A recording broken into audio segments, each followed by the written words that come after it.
ngevapwere tusikana tukomana twakasvika ngekufara kune musha wekudenga apo vese vanoimba mbiri kuna Mwari wavo. Zvamauya zvanaka, zvamauya zvanaka, zvamauya zvanaka, zvamauya zvanaka, o zvamauya zvanaka, zvamauya zvanaka, zvamauya zvanaka, zvamauya zvanaka, zvamauya zvanaka, zvamauya zvanaka, zvamauya zvanaka, zvamauya zvanaka, zvamauya zvanaka, zvamauya zvanaka, zvamauya zvanaka, muimba yaMwari, zvamauya zvanaka, zvamauya zvanaka, zvamauya zvanaka, zvamauya zvanaka, zvamauya zvanaka, zvamauya zvanaka, zvamauya zvanaka, zvamauya zvanaka, zvamauya zvanaka, zvamauya zvanaka, zvamauya zvanaka, zvamauya zvanaka, o zvamauya zvanaka, zvamauya zvanaka, zvamauya zvanaka, zvamauya zvanaka, zvamauya zvanaka, zvamauya zvanaka, zvamauya zvanaka, zvamauya zvanaka, zvamauya zvanaka, zvamauya zvanaka, zvamauya zvanaka, muimba yaMwari. Chaiwo chaiwo, ngatiitei maoko maoko. Ndoziva kuti handini ndega ndakati kuita zvamauya zvanaka, zvamauya zvanaka, zvamauya zvanaka, zvamauya zvanaka. Mazvita Nursel Light. Vadikani tinokutendai zvamauya zvanaka zvanaka, nokuti nhasi uno tiri kutenda nekukosha kwechipo chehupenyu. Saka patinenge tichiita mutambo wedu, sangano redu ranhasi, ngatiremembei theme yedu inoti iyo, the precious gift of life. Ndaakudeedza Mavis Guy achitiimbira hymn 139.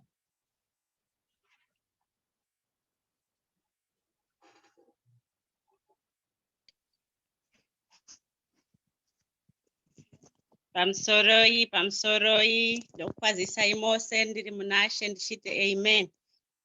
Ndoda kuimba hymn 139. Jesu ndakapikira nechipiko changu, ndinoere ndinonama hata iwe mubatsiri wedu. Handiere handizotyi kukundwa kana uri pedyo nokurasika nzira, uri mupereki ndikunzwe pedyo neni, ndakakuhanirwa zviro here, zviro zvekugarika zviri kutambudza. Ndinotya mhandu dzangu dzakawanda kwese. Jesu here, Jesu swedera pedyo undidzirire. Sorry, haisiriyo tune yandandoda kuimba. Naimi, regai ndigadzirise ndiimbe tune yandandoda kuimba. Ndizvotaura tenzi ngekupawa kwako, zvikurira ruchiwa nokuzvida kwako. Ndipewo simba rako, unditungamire, ndiite kuti ndinzwe inzwi rako tenzi. Ndiite were tsoka dzako pasi, handina simba patenzi asinzirako chitungamirashe emazuva ese tamara pakuguma ndiwe pamwene tamara pakuguma ndiwe pamwenewe garai pamuchinjiko Jesu achauya garai pamuchinjiko Jesu achauya garai pamuchinjiko Jesu achauya garai pamuchinjiko Jesu achauya. Majita, over back to you, Dr. Stem. Tatenda gai tinotenda nekuimba kwakanaka. Panguva ino ndakukumbira mbuya wamaika Gogo Marimira vachidairwa naGogo Maurere kuti vatitangirewo book reading yedu yekabhuku keRuwadzano.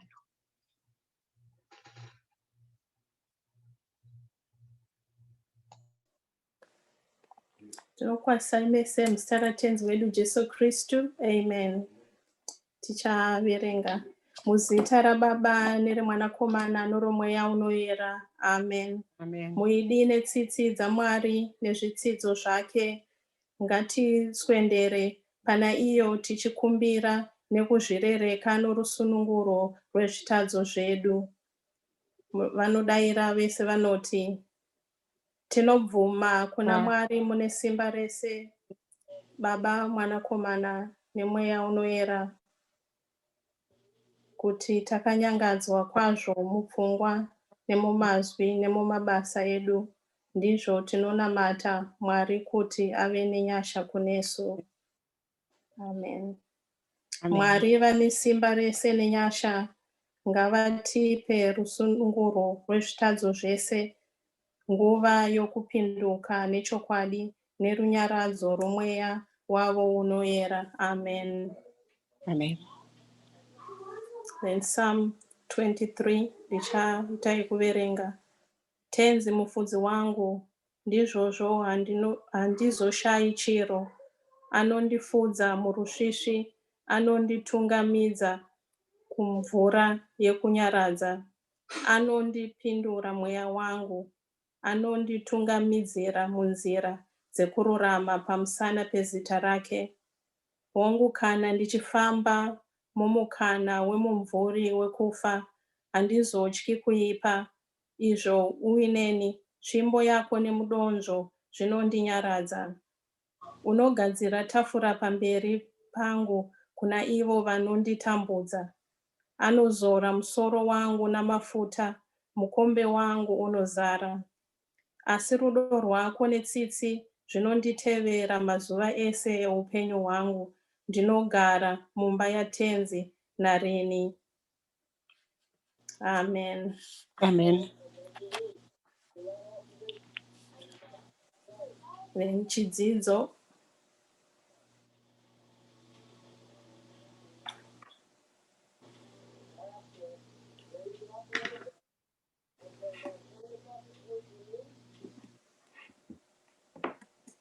Oh, Dr. Stem, ripa mute. Tazviita zvezvakare mazvita henyu. Panguva inoenda kuenda pachiverengwa chedu chekutanga kubva kuna Maika Nyangarara.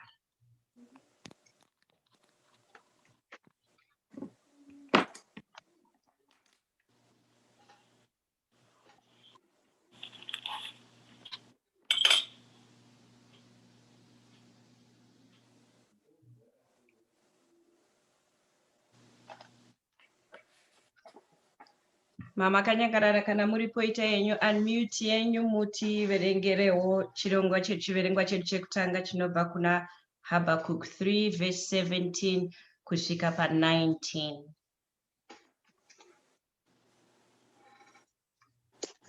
Okay, I'm sorry. Ndanga Bible rangu ranga risipo saka ndari kuzama kuda kunyora papepa because handizivi kuita Zoom pasiri pafoni.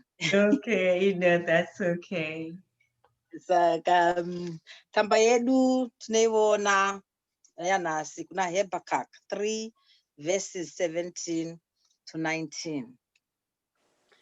Nokuti kunyange muonde ukasatunga maruwa nemizambiringa ikashayiwa zvibereko, kunyange kubereka kwomuorivhi kukakona neminda ikasabereka zvokudya, kunyange makwai akapera muchirugu, nemombe dzikashayikwa mumatanga, kunyange zvakadaro ndichafara muna Jehovha. Ndichava nomufaro muna Mwari woruponeso rwangu. Jehovha Ishe isimba rangu. Anoita tsoka dzake dzive setsoka dzehadzi yenondo. Sehadzi yenondo. Anondifambisa nematunhu angu akakwirira, kumutungamiriri wokuimba nemitengeranwa yangu. Iro ndo shoko redu rekutanga kubva kuna Habakkuk 3 verses 17 to 19. Mazvita mama, tinotenda nekuverenga kwakanaka. Chiverengwa chedu chechipiri chichange chichiwanikwa pana Thessalonians 1 Thessalonians 16 Thessalonians 5 kubva paverse 16 kusvika pa20. 1 Thessalonians 5 verse 16 kusvika pa20 tichaverengerwa namai Marangi.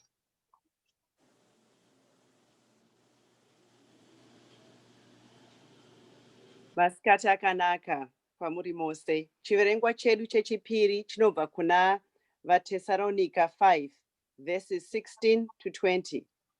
Garai muchifara nguva dzose, rambai muchingonamata, vongai pazvinhu zvose zvose, nokuti ikoko ndiko kuda kwaMwari kwamuri muna Jesu Kristu.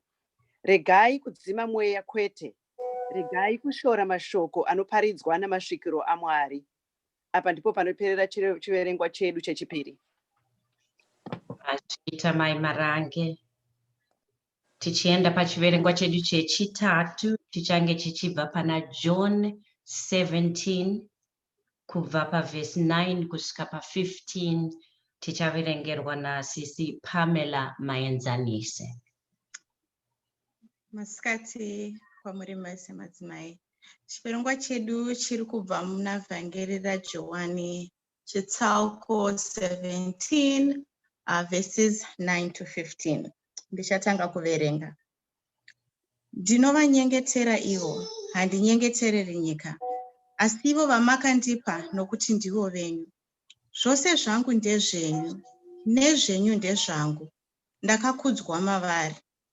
Ini handichiri munyika, asi ivo vari munyika. Ini ndinouya kwamuri, Baba vatsvene. Muvachengete muzita renyu vamakandipa, kuti vave vamwe sesu. Ndichiri navo, ini ndaivachengeta muzita renyu vamakandipa, ndikavarinda panyika. Hapana mumwe wavo wakarasika, asi mwanakomana wokurashwa, kuti rugwaro ruitike.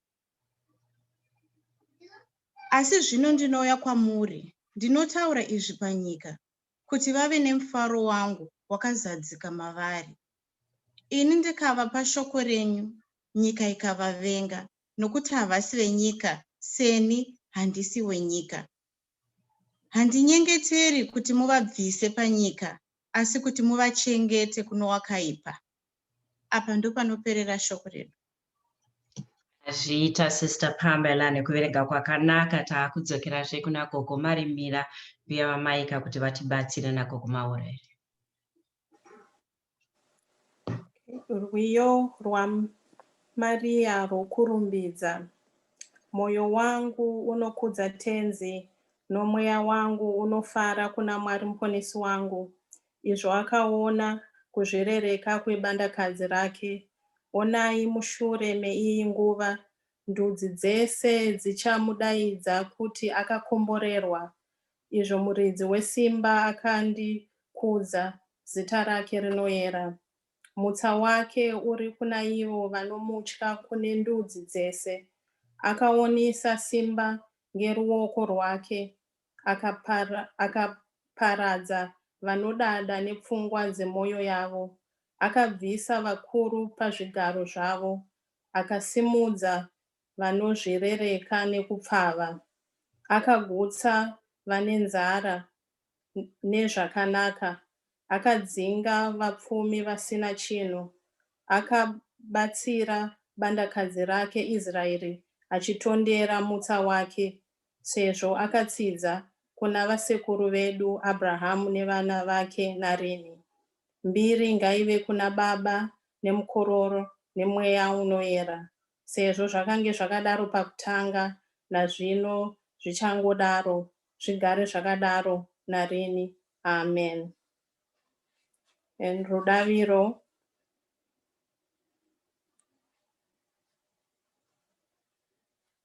Ndinodavira kuna Mwari Baba ane simba rese, musiki wedenga nepasi, nekuna Jesu Kristu, mwanakomana wake mumwe chete, tenzi wedu, uyo wakanambwa nesimba nemweya unoyera, akabarwa nemusikana Maria, akatambudzwa naPontius Pilato, akaroverwa pamuchinjiko, akafa, akavigwa, akadzika Hadesi. Nezuva retatu akamukazve mukufa, akakwira kudenga, agere parudyi rwaMwari Baba nesimba rese. Achauya kuzotonga vagere navakafa. Ndinodavira kune mweya unoyera, sangano rinoyera Katolike, nekuwadzana kwevanoyera, nekusunungurwa kwezvitadzo, nekumuka kwemuviri, neupenyu husingagumi. Amen. Tenzi ngave nemi.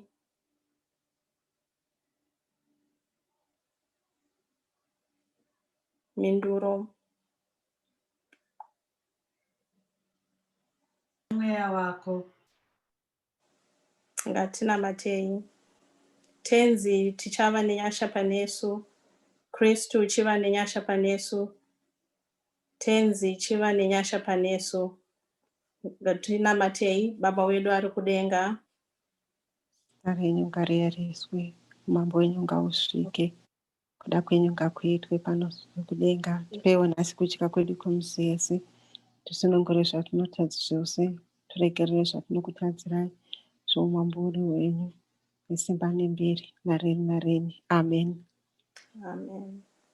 Tipe takuteta tenzi mwoyo wekufunga nekuita zvinhu zvakarurama nguva dzese, kuzoti isu tisina chakanaka icho tinogona kuita tisinemi, tizobatsirwa nemi kugara sekuda kwenyu, ndiJesu Kristu tenzi wedu. Amen. Tichaenda papage 1, munamato wegungano remadzimai.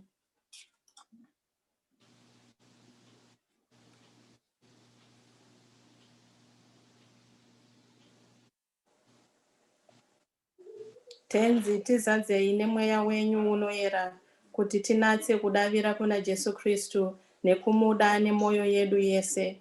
Sukai mweya yedu muropa renyu rinokosha. Tiitei tivenge zvitadzo nekutiita tiyere mupfungwa dzedu nemazwi nemumabasa. Tibatsirei kuti tive vakadzi vanotendeka nemadzimai ane rudo. Tikomborerei isu nevese vari mugungano remadzimai. Tisanganisei pamwe murudo nemumunamato. Mutidzidzise kudzidzisa vana vedu nzira yekudenga. Dirai mweya wenyu unoyera pane varume vedu nevana vedu. Itai misha yedu ive misha yerunyararo nerudo. Muite tigare zvakadaro pasi pano, kuzoti tigare nemi narini kudenga, pamusana paJesu Kristu tenzi wedu. Amen. Amen. Then tichaita ndima 11. Shanyirai takuteta tenzi dzimba dzedu, Mudzinge kure kwadzo mariva ese emhandu dzedu. Ngirozi dzenyu dzinoyera ngadzigare imomo dzitichengete murunyararo. Chikomborero chenyu ngachive panesu narini. NaJesu Kristu tenzi wedu. Amen. Dr. Stem. Tinotenda mama nekuvereka kwakanaka. Panguva ino ndaakukumbira mufundisi wedu namai mufundisi, mai nababa Nyatsambo kuti vatiimbirewo rwiyo. Asi ndisati ndadaro, kana paine ari kuona mute, ari unmuted, tiri kunzwa mwana, saka ndokumbirawo kuti mutiisirewo pamute mazvita. Baba namai Nyatsambo tokumbirawo mutiimbirewo hymn yenyu.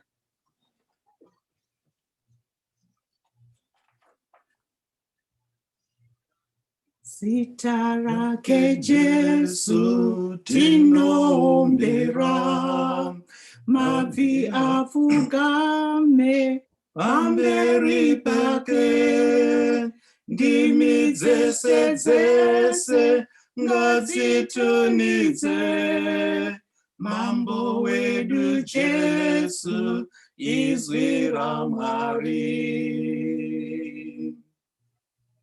Zvese zvakasikwa ngeizwi rake, hondo dzengirozi dzinopenyisa, nyenyenyedzi dzese dziri kudenga, zvese zvinobvuma musiki wazvo. Wakazvirereka kuti apiwe zita rine mbiri nevanyangadzi, wakaritakura risine tsvina, wakaridzokesa kubva murufu. Wakaritakura nokutendeka, somukundi wedu kumsorosoro. Ndiye muponisi, ndiye Kristuzve, unosiomberwa zvino narini. Ngatigadze mambo mumwoyo yedu, kuti akurire zvitadzo zvese, mumuite tenzi mururunziro, muchafungatirwa mukuda kwake. Amatenzi Jesu achauyazve nembiri yaBaba nendirozi, mambo wavamambo tinomubvuma, kwidza izwi renyu kumuombera. Ndoziva kuti tichiri pakati pechechi, asi zvakanaka izvi, tinotenda. 2020 haina kunge ine anything chiri normal, saka takungoitawo zviri abnormal nekuombera pakati pesvondo. Panguva ino taakudzokerazve kuna gogo Marimira. Amen. Amen.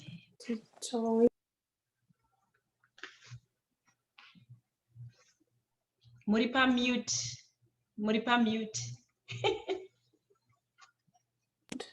Okay. Oh, sorry, ndandapressa but ndakuona kuti yaita ka pop up kekuti unmute. Sorry. That's okay. Okay, namatira chechi yedu. Tipei takutetai Mwari mune simba rese kuti chechi yenyu muunganidza pamwe chete nemweya wenyu unoyera. Iratidze simba renyu pakati pavanhu vese nekukudza zita renyu ndiJesu Kristu tenzi wedu, agere achitonga nemi nemweya mumwe chete, zvigare zvakadaro. Amen. Tichanamatira musha nevana. Tenzi Mwari Baba vekudenga, itai kuti isu varanda venyu tive vateveri vemuponesi wedu Jesu Kristu. Tichengete michato yedu ichiyera, tichibatsira vamwe kuita zvakadaro. Mwari mune simba rese, ubereki hwese hwekudenga nepasi hunotungamirwa nemi. Tarisai negracia renyu pane madzibaba nemadzimai emisha yedu.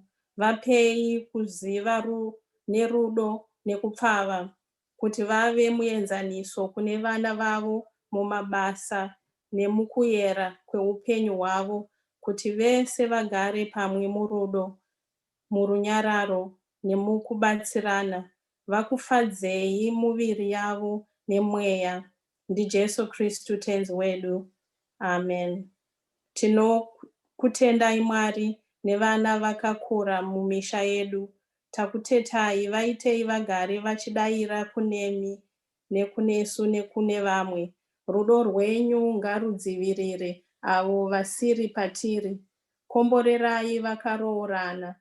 Zadzai dzimba dzavo nerudo nerunyararo, muchiita isu tese tive vamwe mubasa renyu nerufaro. NdiJesu Kristu tenzi wedu. Amen. Tenzi mune simba rese, musiki nemupi wezviro zvese, namirai mumwoyo yenyu yerudo zvezita renyu. Wanzai munesu rutendo rwechokwadi, tigutsei isu nerunako rwenyu. Mutsa wenyu mukuru uchitichengeta takadaro. NdiJesu Kristu tenzi wedu. Amen. Mwari Baba vedu vekudenga, tarisai nerudo avo vana avo makatipa. Vadzivirirei kune zvakaipa, vagutsei negracia renyu, kuti vakure zuva nezuva muruzivo nerudo rwenyu, nemukunaka kweupenyu. NdiJesu Kristu tenzi wedu. Amen.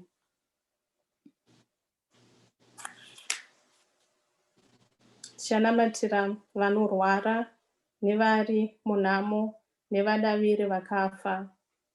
Tenzi takutetai, tarisai muri kudenga, muchishanyira nekuregerera varanda venyu vanorwara nevanotambudzika. Vatarisei nemeso enyu emutsa, vapei runyararo nerusimbiso munemi, vachengetei murunyararo rusingagumi. Kana kuri kuda kwenyu, vadzorerei muupenyu nesimba. NdiJesu Kristu tenzi wedu. Amen. Baba wevese, kunemi tinonamatira avo tinodisa, avo tisisaoni. Vapei runyararo rwenyu. Itai kuti kupenya kusingagumi kupenye kuna ivo mukuziva nemurudo rwenyu. Simba renyu Mwari ngarisevenze muna ivo, kuti kuda kwenyu kuitwe. Pamusana paJesu Kristu tenzi wedu. Amen. Tichanamatira basa regungano remadzimai. Mwari imi makadaidza isu pakati pamarudzi ese evanhu, kuti tizvipire muumai hunoyera nemuruwadzano rweminamato. Komborerai takutetai basa rese regungano remadzimai. Muite kuti basa regungano rikure pasi pese. Itai kushinga nekuziva kune avo vanotitungamirira mumatare egungano, zvikuru president vedu vegungano. Batanidzai nhengo dzaro murudaviro nemurudo. Tipei runyararo nomwoyo yedu, muchipamhidzira rufaro mumusha yedu. NdiJesu Kristu tenzi wedu. Amen. Tenzi Jesu Kristu, imi mufudzi wakanaka natenzi wemweya yedu, komborerai takutetai basa rese regungano remadzimai panzvimbo ino, nesimba nemweya wakanaka. Itai kuti mwoyo yedu ikudisei, tiedze zvikuru kukudza zita renyu rinoyera, kufambisa umambo hwenyu, nekudzorera mweya inokosha yevanhu venyu kunemi, naBaba nemweya unoyera, Mwari mumwe, zvigare zvakadaro. Amen. Tenzi makakomborerwa imi nekuberekwa kwenyu, makayerisa umai mumbiri yenyu. Tichenesei takutetai, nekuratidzira utsvene hwenyu. Tiitei izvi, tizvirereke nemuenzaniso hwenyu unoyera, ugere mukati medu. Tisimbisei takutetai kuti tisimbisane mukushinga murudaviro. Tiratidzei kuti tingazisevenzesei zvipo zvedu mubasa renyu, pamusana pezita renyu. Amen. Mai Maurere, tichaita kwaziwai Maria katatu.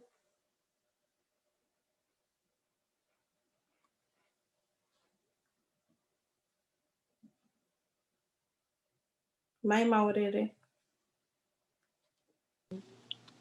Okay. Makundinzwa here? Okay. Kaziwai Maria muzere negracia, tenzi vanemi, makakomborerwa imi pakati pavanhukadzi, makakomborerwa muchero wenhumbu yenyu, iye Jesu.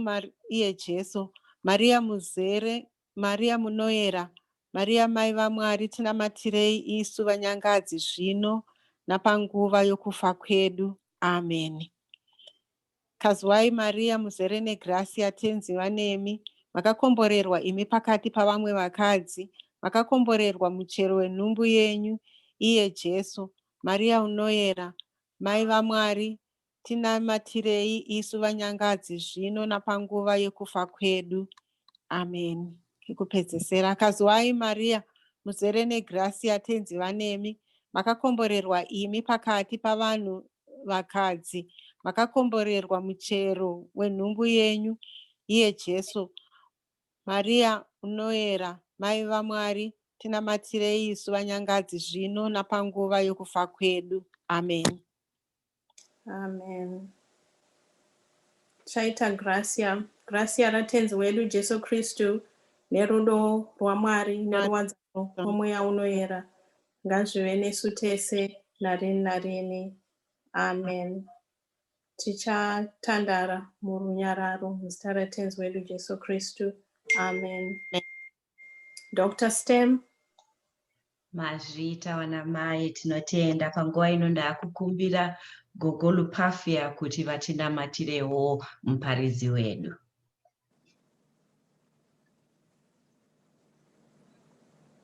Amen. Muzita renyu Baba neremurumbwana neremuyaonera. Baba, tiri kuuyawo masikati ano Baba. Tiri kuuyawo vana venyu kuuya kuzokutendai nechipo cheupenyu chamakatisesedza kubvira kutanga kwegore kusvika pazvino. Iye zvino Jehovha, pakati pedu pane vakatsaurwa, hakusi kuti vanga vakaipa kana kuti isitakanaka, asi makawanika zviri kukodzera kuti nenguva. Naizvozvo tiri kukutendai Jehovha nechipo cheupenyu chapatisesedza kusvika nhasi. Tinoda kungopa mbiri nekudzorera kwamuri. Muri kunzwa thimu iri kutaura kukosha kwechipo cheupenyu. Ndosaka tauya vana venyu pamberi penyu kuti izotiteereraiwo Baba patinenge tiri kukutsvagai. Tiri kumhanya nemudange kutange Jehovha, nekuti patiri kukutsvagai Jehovha hatisati tachibata, asi tiri kuvavarira. Naizvozvo tiri kutaura panguva ino Mwari kukumbirai kuti tiri kusukidza mutauri wedu pamberi penyu, kuti paachazengotiburitsira mazwi amabva kwamuri, isusu zarurai mwoyo yedu, mwoyo mukatikati kuti iwanike iri kuwana pekuiswa. Zarurai nzeve dzedu dzemukatikati kuti dziwane kunzwa. Chiitai kuti zvese zvichataurwa Baba zvinobva kwamuri. Uyu mudziyo chete wamasarudza zuva ranhasi. Toda kutitendai Baba nekutibatanidza kwamuri kutiita mukati menyika. Kunyange zvakaoma asi muri kuramba makatibatanidza. Chirambai muinesu Baba, kusvika panguva iyeso yatichapedza basa redu. Tungamirai Jehovha, mweya mutsvene ngawatigarire pakati pedu, zadzai pese pese Baba, mazviita Jehovha, mazviita muteni. Tinopa mbiri nekudzosera kwamuri. Ameni. Ameni gogo, tinotenda. Panguva ino ndoda kuti tigashire muparidzi wedu Sister Patricia vatitsikazve kubva ku-UK. Sister, tokugashirai muzita raShe, ndakukupai mukana. Mazviita. Ndiri kutaka taimba rwiyo here. Takanzi song. Muri kutiimbira rwiyo mozotiparidzira. Mazviita. Maitei. Ndichaimba muimba ari pa154. Ndanzwa nezvikomborero zvadonhedzwa pasi, unodira zvese tenzi ngandidi idzwevo kana ini andidiridzwewo kana ini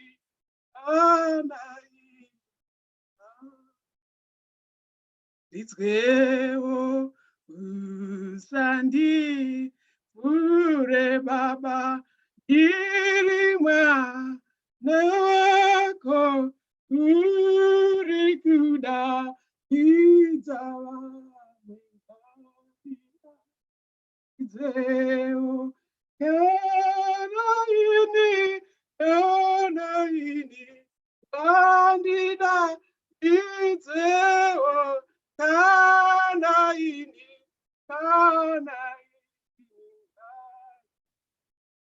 idzwewo usandivhure Jesu, wakafira ini uri kupo isa vamwe ngadipo idzwewo kana ini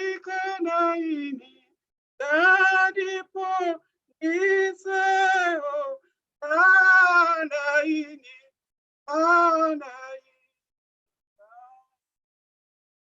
idzwewo usandivhure tenzi, mweya unoyera uri kutsenura moyo ngandi nurwewo kana ini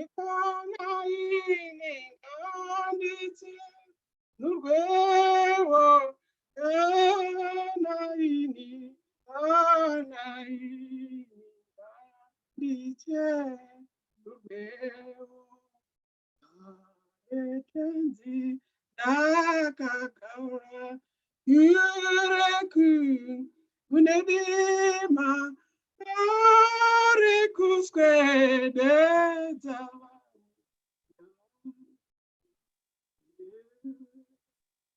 kana ini ngandiswedere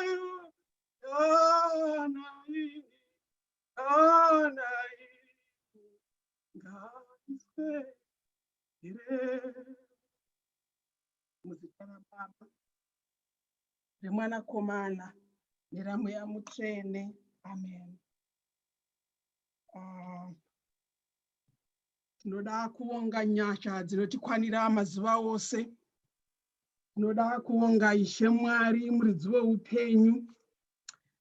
Ndaitirwawo zvakanaka kuti ndisangane nemi pazuva rinonzi nhasi, tichiita hurukuro pakupera kwegore ra2020, tichiti we are here to celebrate the gift of life. Ini ndizvo ndakazofunga ndikati pakanyorwa kunzi the precious gift of life, asi ndekumva ndaona kuti it's not only the gift of life, the precious gift of life. Ini ndekumva ndaenda mberi ndekumva ndati celebrating the free gift of life. Upenyu watakapiwa mahara. Upenyu watiri kupiwa mahara. Upenyu wandabvumidzwa ini kuti nditotaura nemi izvozvi mahara pasina muripo. Upenyu hwatakararama. Very interesting kuti 2020 is a peculiar year. Risina kufanana nemamwe. Mamwe akasivepo, mamwe akasinda, mamwe akasipfuura.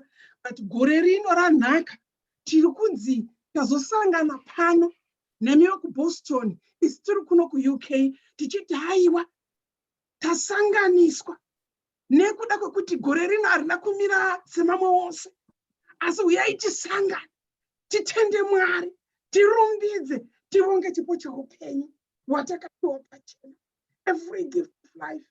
Therefore we are only saying thank you, Lord God, for the gift.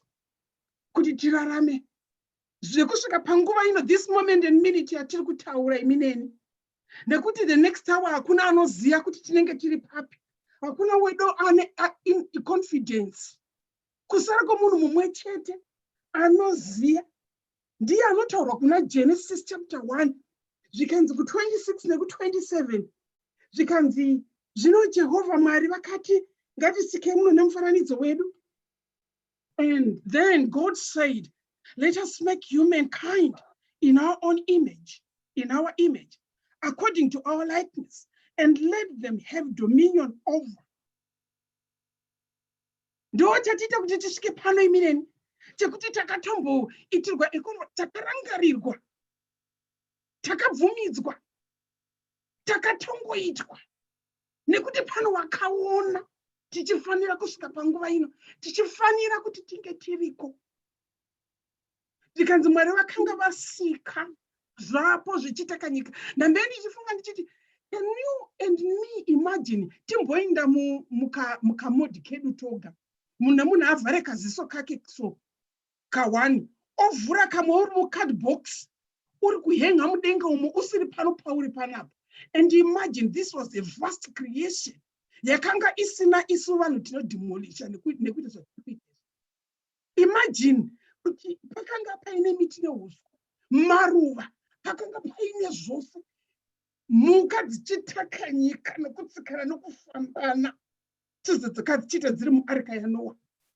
Isu tisipo, how beautiful was that? But then Mwari vachiona zvese zvakanaka zvakaringana, vanozoita this mind yekuti actually zvatasika tichiona the beauty yatiri kuona iyi, regai titsvage somebody tiite chinhu chingada kufanana nesu in our likeness. Ndokusaka isu imineni so takazoitwa kwakutora zvikanzi. Now hatina kusikwa zviri supernatural zvokukarika tindona mudenga, nekuti Genesis, Mozisi achinyora bhuku yaGenesis anoenda ku2 osvika pa7 achida kunyatogadzirisa nyaya yakanga taura pa26 nepa27 panoti, so God created humankind in his image. In the image of God he created them. Male and female he created them. Kurovedzera kuti tiri basa remaoko amuridzi. Hakuna wedu anozviraramira, hakuna wedu anozviitira, hakuna wedu akazvivyerepo for our own sake. Asi tiri basa remaoko emunhu mukuru. Zikanzi asvika ku27 akuda kugadzirisa, achiti atigadzirise njere dzenoti ngafunga kuti we are too special. Anobva aenda pa27 otiya. Then the Lord God formed men from the dust of the ground. Buvhu rakanga riripo rakanaka richifamba nokunanaira pavhu, Mwari votora voumba from the dust of the ground. Chavata chapo. Ndinobva ndafarira munyoro wePisarema 139 zvikanzi naDhavhidhi muchinda akanga aona kuti hukomburiketi hwaMwari hunotyisa. He is too complex to think about and to contemplate. David akazviona izvozvo, akazviziya, akanga azvinzwa, akanga azvibvuma. And in his own submission, David anonyera kuPsalm 139 not here. Verse 13. Zvikanzi, for it was you.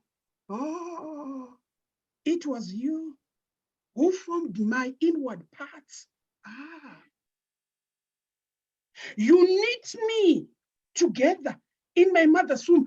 Imi madzimai makaruka mafuture evana muine mimba imi. Muno kana paine manese pakati pedu apa. KuZimbabwe maizika vanokuruka majuzi. Ndeyakanga iri industry yemanesi iyo. Muchiruka majuzi. Munoona nhau yepattern so. Yakanga unongochiti ukadzimuka kana nepamusoro dzimuka doda kudziri mbiri uchidoda osodzoka oivhara manje pamusoro yobudisa bundu. Imwe chita mutatu mai mutatu 3 pel 3 knit 3 pel 3 knit 3 kana odzoka kuti knit 3 pel 3. Ani muri kuiona nhau yacho? Ndekuruka kwejuzi muri kuiona muri kuibata zvakanaka. Ndoiti kunzi naDhavhidhi ari paPsalm 139 zvikanzi you knit me together muchibatanidza in my mother's womb. Muchita ma-arteries. Muchita tuma capillaries. Muchita ma-veins. Muchita ma-aorta. Muchisika moyo une ma-ventricles nema-atrium. Inoti fa. Chimwe chikati fa, chimwe choti vhure. Can you imagine the power and the intricacy of creation? Yedu isu iri kunzi naDhavhidhi achibvuma kuti Mwari ndishe. Because you really need me. Akanga apererwa nemashoko. Munoona pane zvinhu unoti kana ukaitwa unorohwa pamwe pekuti unosara usina testimony. Ndo pakanga pari kufamba naDhavhidhi asvika ndekubva aona kuti pane munhu mukuru. Ndakandirukodza hama dzangu so ndakapenda ndikati ndakamboti rimwe gore ndikati ndarohwa kekutanga ndikarohwa chamatsanganzungu ndova ndati tatara ndanoti ukopu. Ndekumva ndamuka ndikati ndinoenda chete. Ndekumva ndaenda. Pandakazodzokororwa kutambwa imwe chete ndakanga ndambotambwa 2 months before. Ndakasimudza makana kuti Mwari muri murume. Ndabvuma. Muri mukuru. Murishe. Ndo zvatakaitwa. Tasikwa chapo. Chanitwa. Tane zvese. And my friend was not hidden from you when I was being made in secret. Takavata chiri papo Mwari vachitarisa zvavo vachiumba so vachinamira vachidzosera. Now pari kunzi kuna Genesis 1 pari kunzi let us make men. Making means putting things together to come up with an object. Kuzviunganidza so wotora chinounganidza computer kuti izobuda computer vanenge vaunganidza turi mukati kusanganisa nemawaves ari mudenga umo.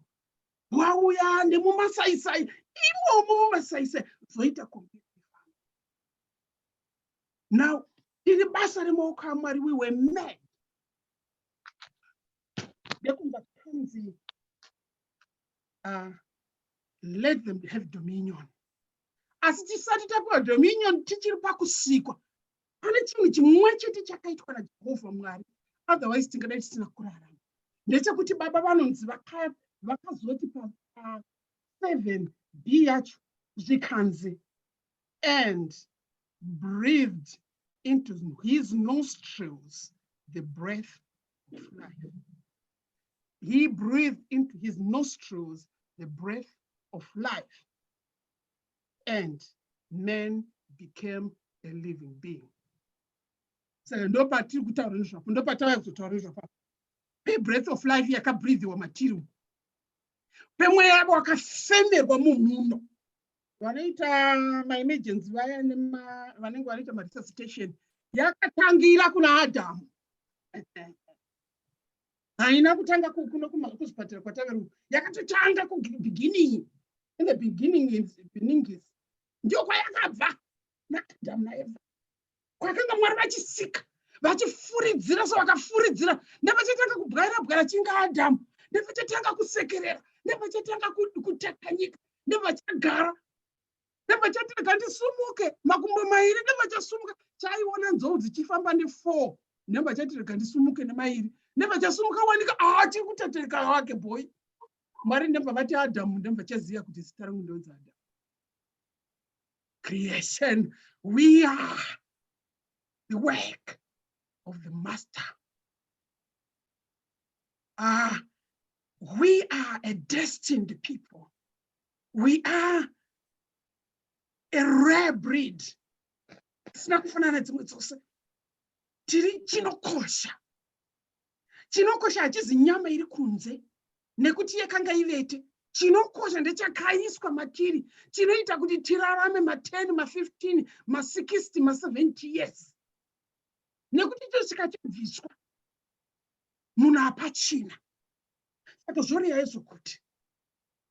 Zvoreya kuti. Patauya panapa nhasi. Tiri kuti baba, baba, tiri pachirangano. Bona baba, tiri pachirangano. Bona baba, baba, tiri pachirangano. Jemudenga baba, baba, tiri pachirangano. Bona baba, baba, tiri pachirangano. Bona baba, chirangano chomudenga tauya kuwadzana. Chirangano chekutarisa kuti zvino zvatiri special breed, zvatiri an elegant human being, takasikwa nomufananidzo waMwari, special, precious, and free gift. Vakomana, munoona chinhu chikazi chiri special ka, hatisite kutamba nacho, hamudodi nhodo riri special, riri precious. Munotobvisa mungasvemaenda kunhodo makapfeka mbakumba, asi dress riri special, riri precious makaviga. It's a Christmas. Now, we have the special gift. Yezvipo zvaMwari zvakawanda nouwandu hwazvo. Asi chikuru chetepowa chotanga ndechamweya wokufema, ndechekurarama, ndecheupenyu. Zvino tiri kuubata sei upenyu hwatakapiwa? Takangopiwawo. Pauro ari panoti makangopiwa namingo paiwo. Saka tiri kufamba sei? Tirimo muupenyu, tirimo muzvipo zvaMwari, tirimo mukurarama. 2020 has proved to be a very difficult year. Gore reshanduko. Gore remasimba evanhu. Ndio matiri muno 2020. Ine masimba emuridzi waro. Ratisingagoni kuita zvatinoda. Kune vakanga vakaita maresolutions vatakatanga. Tikanzi by the end of the year ndinenge ndaslima. Havasati vaslima nekuti vakakandwa mulockdown. Vakatanga kudya varimo. Stress ikatunga. Ikabula nemunzeve. Tikaona kuti munoona yakuti tumaso. Ichibuda nemunzeve mune munhu. Wait ichita putoni. Hatisati tanga uzama wait.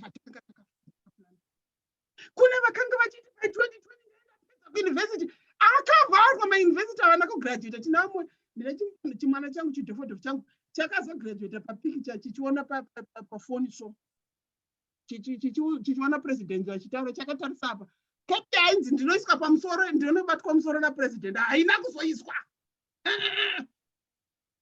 Tiri kufamba munguva ine muridzi wayo. Tiri kufamba munguva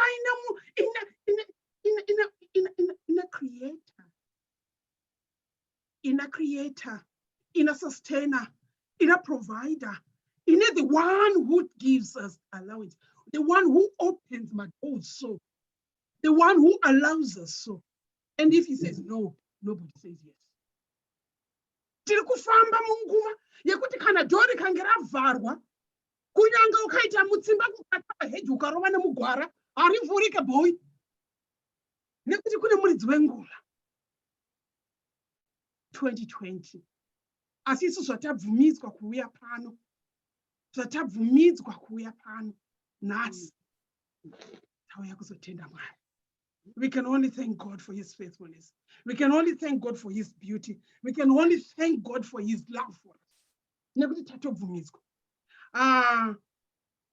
pazvakanga zvakashinya zvakaminya nanhasi zvakamira hazvina kumira zvakanaka, asi tinoda kuti titi great is thy faithfulness, great is thy faithfulness, morning by morning your mercies I see.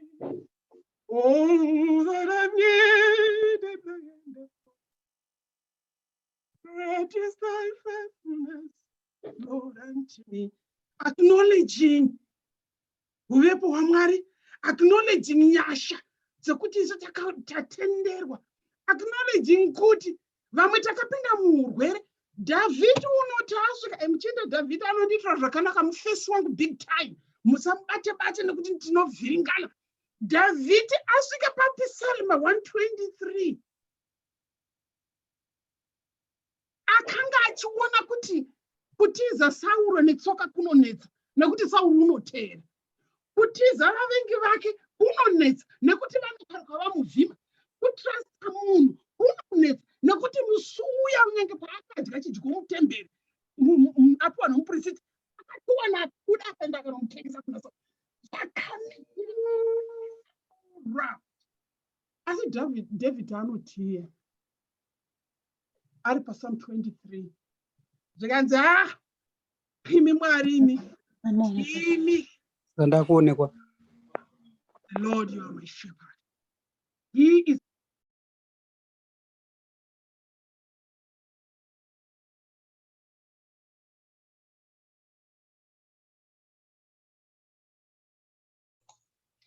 Sister Patricia, you are muted. There you go. Sorry. Thank you. Thank you. Ndinozofarira nawo inowanikwa paverse 5 yekunzi Dhavhidhi acknowledge kuti ndimi mufudzi wangu, munofamba neni. Anosvika paverse 5 oti munondigadzirira tafura pamberi pavadzivisi vangu. Gore rinonhaka takagadzirirwa tafura pamberi pomudzivisi COVID. Gore rinonhaka takagadzirirwa tafura pamberi pevavengi vedu. Mastress, madepression ari kusumuka, malockdown. Vana mai vakugara vari mumba imwe chete 24 hours. Kare maisora vana mapendekete pamadhoo, vanhu vachibuda kumashift. Vana vanoenda kuchikoro vonodzoka nguva yavanoda. Mai vanoenda kubasa. Isu kuno kwedu kuUK kuna vanoita maback to front. Vanoenda vachidzoka vachisvika kanda bag rekunoku vachipika rekunext shift vachienda vachidzoka. Ndo zvakanga zviri upenyu. Nhaka tafura rakasetwa nderekuti taakugara ipapo mumba imwe chete, working from home. Dororo. You set a table before me in the presence of my enemies. Stress, kusawirirana, kusanzwanana mudzimba. Mungaswera muchitenderera mumba muno mugoita munganyaita se munongopesera makutsikana konzi chete. Vamwe vakanga vachiita basa zvakalimitwa limited, zvakagadzikwa pasi. The table is set. Things are not right. If I can select right and center, it's all ugly and miserable. Asi tiri ipo patebo, chandifadza manje paPsalm iri ndechekuti David ari kuti muno haasi kuti ndinozve.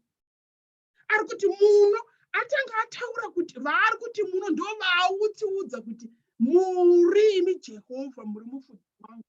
Therefore, imimi Jehovha ndimi munogadzira tafura pamberi pevadzivisi vangu vandakatarisana navo. Vekushaya mabasa, vekudzingwa mabasa, vekushaya mashifts, vekuti unoshaya kune vasisina vahomeless zvino as we speak. Kana ndikasaini ndine hama yangu iri homeless nekuda kwekuti basa rakaguma, rent haichamuka, vaigara neni havachakwanisa kufidha. Kune zvinhu zvakamuka zvakawanda. zvakatenderedza. Lo and behold, madzimai, the Lord has set the table before us. We have been invited to feast. Zvakamira zvisina kuita kwazvo. He's the Lord. He's God. He's Almighty. He sets the table. He becomes the guests, the chief guests. He becomes the chef. He becomes the dresser with table yedu. He sits at the head of the table. Saka tirikutsvagwa manje ndechekuti while we look kurudyi kuine mawere, tichitarisa kuine mawere, tichitarisa kumberi kwakafonyokera, tichitarisa kuseri hakutarisiki. Tiri pano patiri panapa. We are being invited to focus on the master at the table. The gift of life. Vanotipa. Izvo zvatiri kuita zvekuti tasangana pane izvi. Inyashedzi. It's because the provisions. Dzemuridzi wenguva, dzemuridzi weupenyu, dzemupi wawo, dzemuchengeti wawo. Vamwe takamborwara, tikamuka. Vamwe vakarwara, vakasamuka. Vamwe vakarwara, vakaita zvirema. Vamwe vakatadza kusvika patiri pano. Not because vanga vasiri as faithful as we are. Asi nekuda kwokuti munyori wePsalm Mozisi achinyora Psalm 90. Akunyora anonamata Mozisi zvikanzi. Mubatsiri wedu Mwari, imi munoti mubatsiri wedu Mwari, tariro yaduze mudziviri imo neba. Asi pechigaro chino zvese zvisati zvamboko akomane pasi imi Mwari makanga muripo. Tiri pano because Mozisi unoti upenyu hwedu hwakarutsonga kwazvo, hunopfuura like a sigh. Lord, teach us to number our days. Zvikanzi naMozisi paPsalm 90, zvikanzi makore okurarama kwemunhu can only be 70 unless tabvumidzwa chawandirwa nyasha, then they can be oraudzira. Ndokusaka isu tiri pano, hama dzedu dzakatungamira vakaita rombo rakanaka, nekuti kana vakafa vari muna Mwari, vari pakuzorora cha2020 havasi kuchiona. Hama dzedu dziri kupfuura kana dzakafa dziri muna Mwari, dzaitirwa zvakanaka. Ndokusaka muimba achiti vamwe vakakomborerwa vari mukudira, vamwe vari kumirira kudaidzwa kwavo. Vamwe vakatodarika, blessed they are.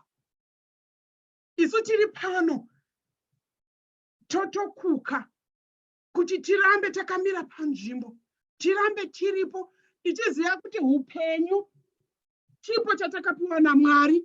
We have been made stewards of a life yatinayo. Tiri kuitei nawo? Tiri kubatei noupenyu hwatakapiwa? Tiri kuitei chinotipinza mangwana chatinoti kana tabvunzwa nomuridzi woupenyu, hanzi nguva yekupedzisira tichabvunzwa akaitei noupenyu hwatakapiwa. Ndokusaka mupostori Pauro Habhakuku azviona zvakaoma kudaro, zvakanga zvakashinya munguva yake yanana King Joachim yaairarama. Injustices, persecutions, repressions dzevarombo, kurwadziswa nokubatwa, kutambudzwa, kubirwa kwevarombo kwatiri kurarama kwatiri nhasi.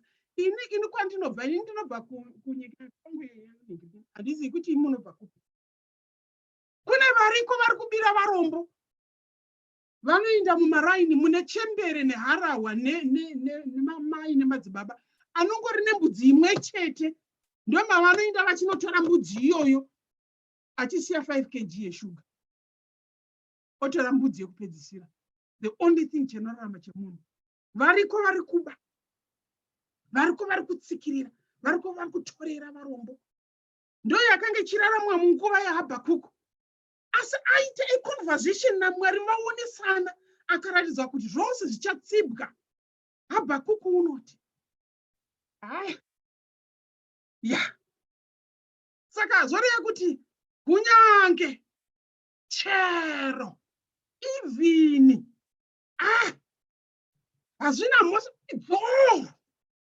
mionde ikasabereka, mazambiringa akasaita maruva, mombe dzikashayikwa mumatanga,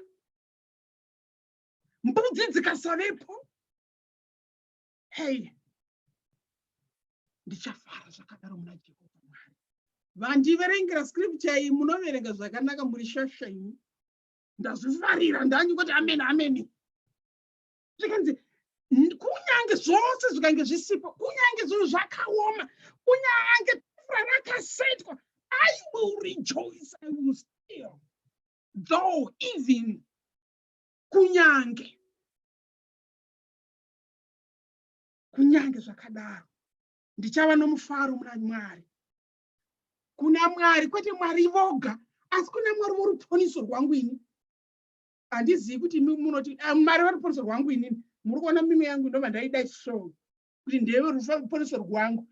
Anochuza kuita miserable, go ahead and be very miserable. Asi Mwari vari kungotiitira zvakanaka. Kana tichina umweya wokufema so, tichina upenyu so, pasvika patasvika nhasi panapa.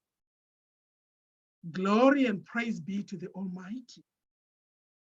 Nekuti ndiwo muponesi nemudzikinuri.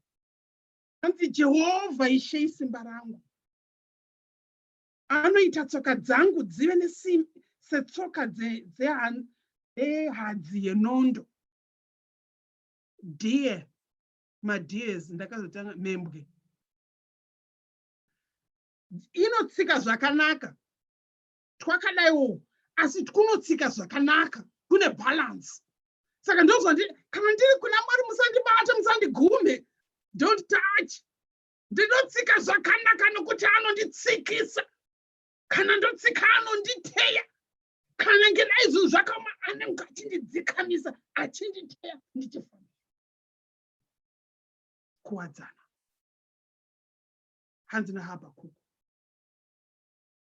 Kunyange ndikafamba pamatunhu akakwirira, kunyange ndikafamba akadzika, hanzi kumutungamiriri wokuimba nemitengeranwa yangu, ndowaari kunyorera Habhakuku, akuita munamato wake. Kunyange ndikafamba nepamatunhu akakwirira, pakasetwa table when the enemies are there. When all the problems and challenges are around me, there is a God. Ndozvanzi naPauro achinyora kuvaTesaronika tikanzi, rejoice evermore, rejoice always. Rufaro runouya. Joy may, sadness and tears may endure for the night, but joy comes in the morning. Zina Pauro, rejoice always. Pray without ceasing. Anozonyara achiti kuvaFiripi zvikanzi farai muna chenguva dzose. Ndinopanisisa zvefarai. Mufaro wenyu ngauzikanwe nevanhu vose. Pedza ave pedyo. Tikashayikwa mufaro muna She. Ndokusaka murume uya akazoti count your blessings. Name them one by one. Chatiri kutaura cha 2020 chiriko. Chatiri kutaura chekugara mudzimba chiriko. Asi ndochoga here zvatasangana imineni. So inini chiri kusekerera handisi yangu handina chipo chekusmile. I see my sister ane chipo chekusmile, but inini hangu handina chipo chekusmile, but ndinombotry yawo. Handini muruona murukaona kasmile kangu munoregereuku. I rejoice. Zvakaoma zvakadaro. Rejoice. Zvakaoma zvakadaro. Patricia, we rejoice. Praise the Lord. Sing hallelujah. Pray without ceasing. Kunyengetera. Paulo unozitasimira kuvaFilipi zvikanzi minyengetero yenyu ngaizikanwe nevanhu vose, kuzvibata kwenyu kuzikanwe nokuda kwokuti mune mufaro muna Jehovha. Hatifari nokuti hatizivi chawatakatenda. Paulo haasi kunyora because he is an amateur. Yes, no. Because he knows that too well. Paulo achinyora kutsamba yake kuvaKorinde, 2 Corinthians chapter 11, mukabva naye pa21, inokudzadzanurirai, inotidzadzanurira the number of trials and times dzakapesekwa Paul.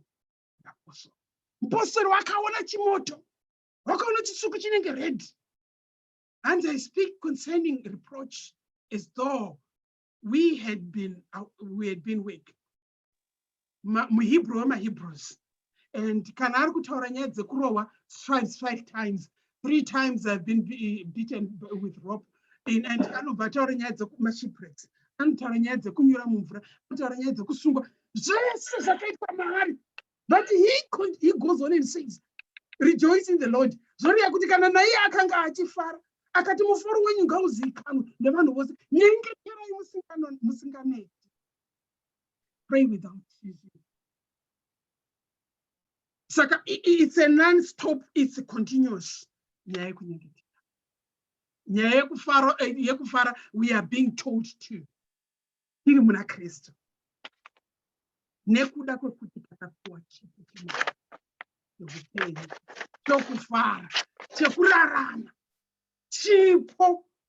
Zvipo zvako zvinokosha, zvinobva kudenga, vamwe vafariswa nazvo andipa. Iskevo, aiwa kana ini, andifa, iskevo, kana.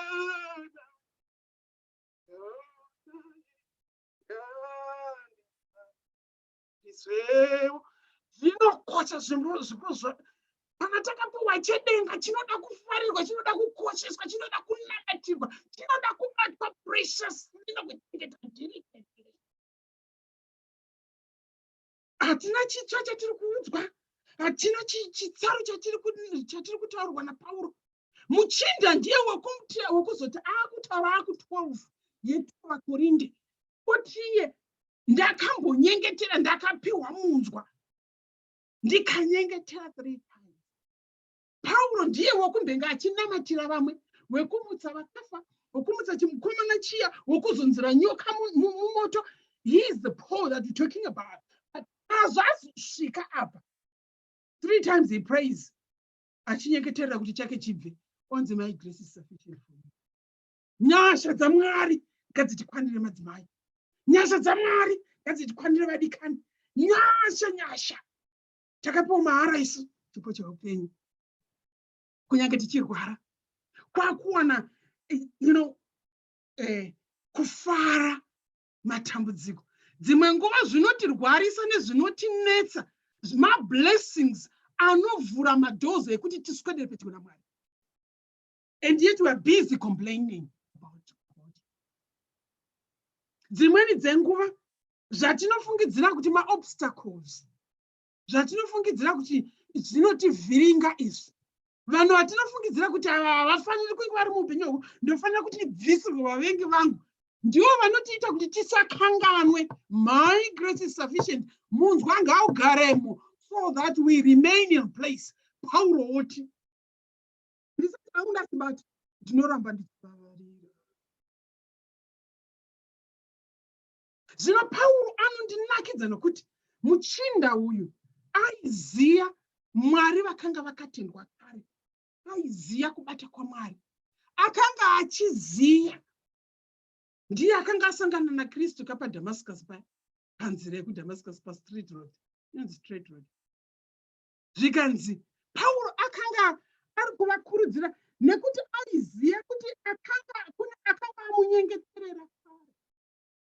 kutaurwa kuna John 17 ikanzi ndinonyengetereri baba ndinosiya nyika ndakuuya kwamuri ndinouya ikoko baba asi ndinonyengeterera ava vamakandipa ndikagara navo 3 years ndikabika ndikaunganika ndikavaita zvakanaka and I pray for them kuti vasikange vasara ndakambovachengeta. I protected them, I kept them safe.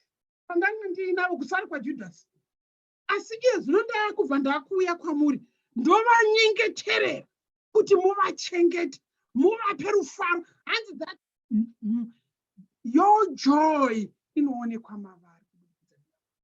John chapter 17.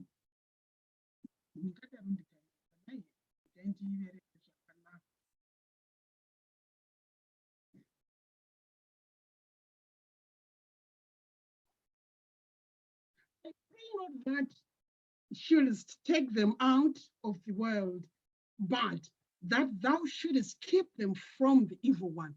So, we are being looked after. Tine muchengeti wedu akakumbirwa naKristu.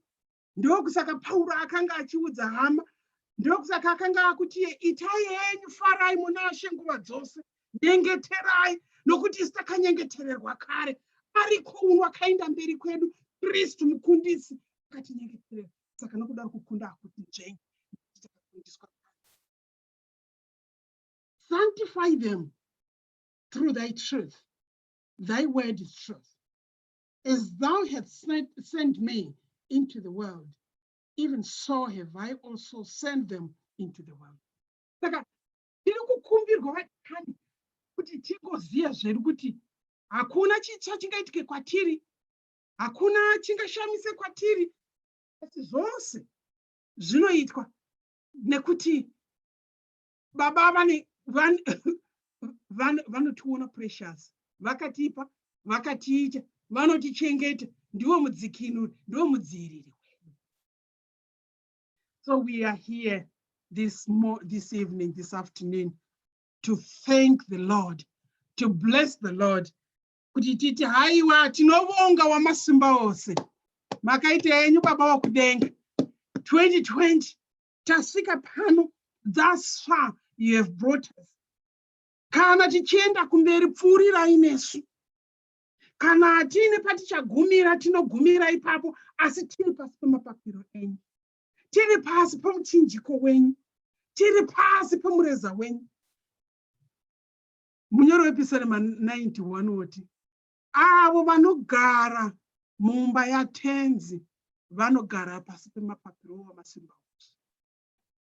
Saka zvoreva kuti as we go on forward from today, tichitenda gore ra2020, tichirumbidza pamusoro pegore ra2020 regardless, even though I walk through the valley of the shadow of death, even though I will still praise the Lord. Even though mabasa pasina, even though urwere huripo, chero zvakadini, table yakasetwa apo, I will still bless and praise them.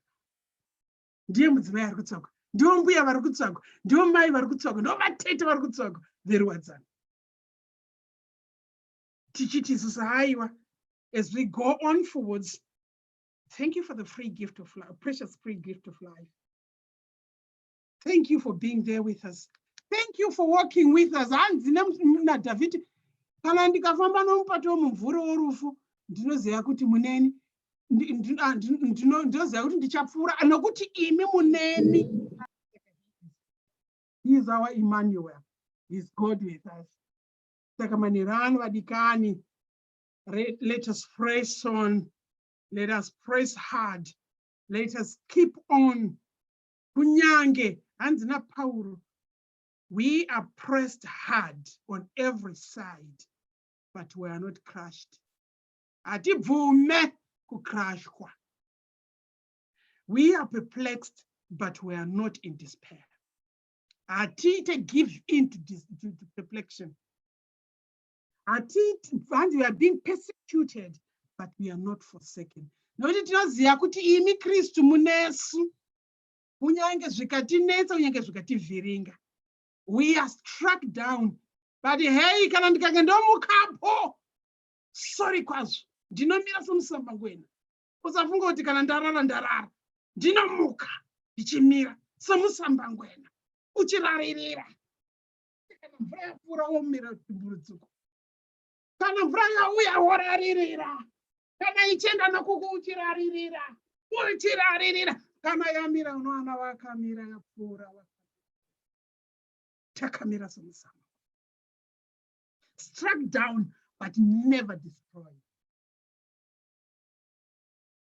Mazvita madzimai, even though, let's say thank you to the Father, even though the year has been a challenging one, even though we have not had good news, we still say thank you, Father, for this one.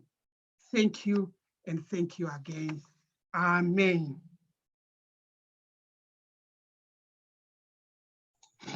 Amen, amen. Ndanda kutaura zvendiri pamute.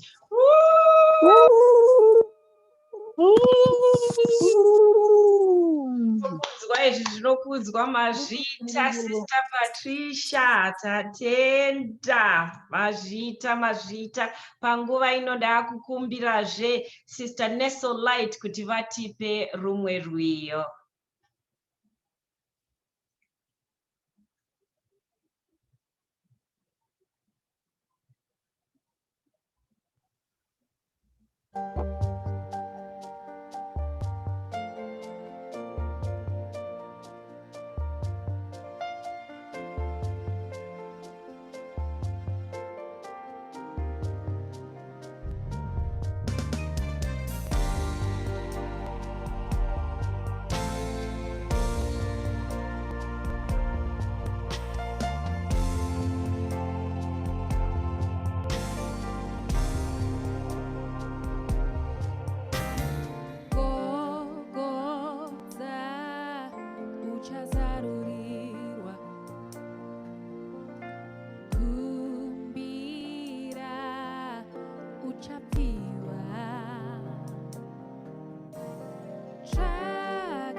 Chivimbiso chake.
Zvivimbiso zvake.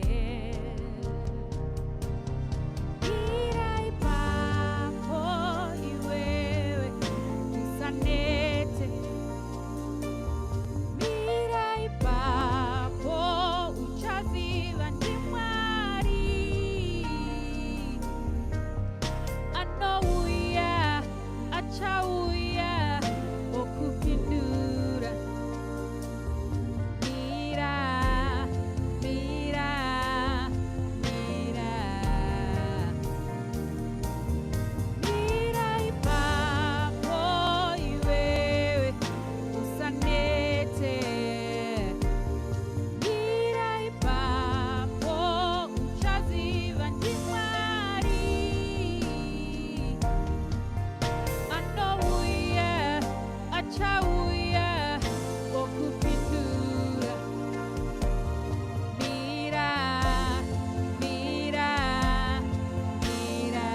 achaziva ndimwari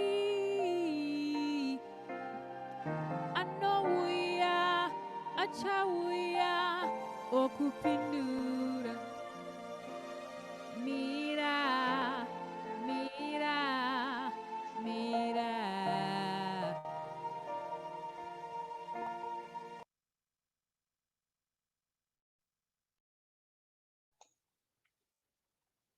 Thank you. Sure. Tinotenda. Wow, what a beautiful voice. Mira. Tinotenda. Nursel Light, what a beautiful voice. Thank you for the gift of voice. Thank you for the gift of song. And we thank you for gracing us. Nasuno itinokutendai. Panguva ino vadikani ini munongoziva panenge paitwa Boston pese ndinongozvipfekedzera ndowana kamukano kakuitirai yatinoti isusu nguva yerukurudziro, encouragement. Ndiri motivational speaker, saka any minute yandinenge ndawana I always want to make sure kuti ndaisawo kandinoti ka dose of motivation. Hamene kuti patatanga kuverengerwa kuimbirwa masongo ekutanga pane anzwawo here mundisimudziro maoko kana kuisa Yesu. Pane anzwawo here kuti muimbi wedu anonzi Mavis Guy ambomira ndokubva akosora ndokubva adzokazve zvikanzi sorry ndaakuimba nechuni chaiyo. Pane azvinzwawo. Ndiri kuona maoko ari kuenda ndazviona. Hakusi kukanganisa, zvanga zvakarongeka kuti zvinhu zvakadaro. Saka yanga isiri mistake yamaona yekuti pakosorwa pakachinjwa voice. It was something that we planned.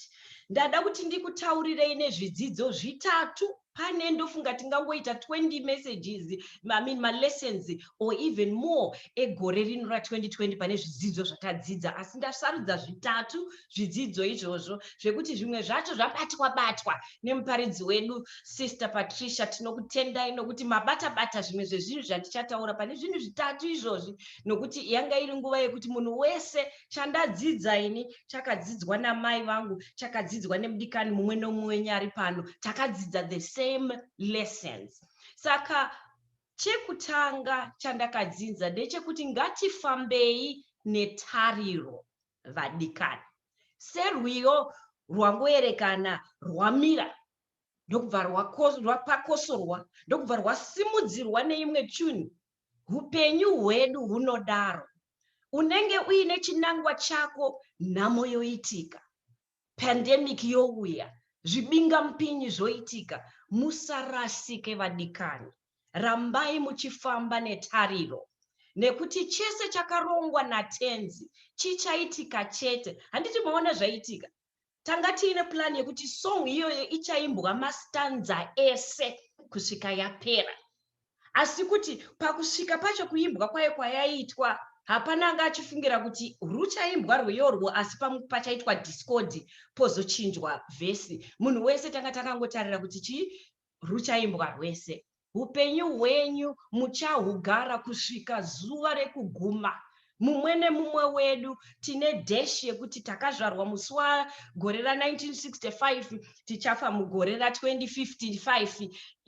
Nguva iyoyo yakatarwa iyoyo, hakuna kwauri kuenda kana nguva yako isati yakwana. Saka ngatirambei takabata pakufamba netariro. Chechipiri chandadzidza nechegore rino iri ndechekuti ngatidananei nekuregererana, nokuti gore rino ranga rakaoma ra2020. Pagore rino pane vakawanda vadikani vakangoerekana vaenda vasati varegerera, vakangoerekana vafa vasati vakumbira ruregerero kana kuzvisunungura ivo, vakangoerekana vafa isu vasara tichiti ndichazovaregerera, haiwa ndichazozviona iye zvino izvi handidi kunge ndichiona. Ndakaona kuti pagore rino Mwari ari kuti aiwa dananai muregererane nekuti nguva yacho handi yenyu imimi inguva yangu. Saka handizivi kuti ndiani wandiri kutaura naye pazuva ranhasi patiri kutaura nenyaya yekukosha kweupenyu, kuti kuregerera nekuregererwa nekutarisira pane chese chinenge chakasunga mwoyo, chinenge chasunungura imimi vadikani, nekuti 2020 maiona vamwe vedu takarwara zvekuti waifunga kuti saka kwakutoenda uko inyasha kuti nhasi uno tasvika pano pekuti tiri kuonana kuti yanga isati yakwana nguva, asi veruzhinji vakasvika ipapo vakati kwakutoenda uko vakabva vaenda, havana kukwanisa kunge vaine mukana uripo nhasi. Kekupedzisira vadikani, chidzidzo changu chakati chinoti icho pasi pano idandaro.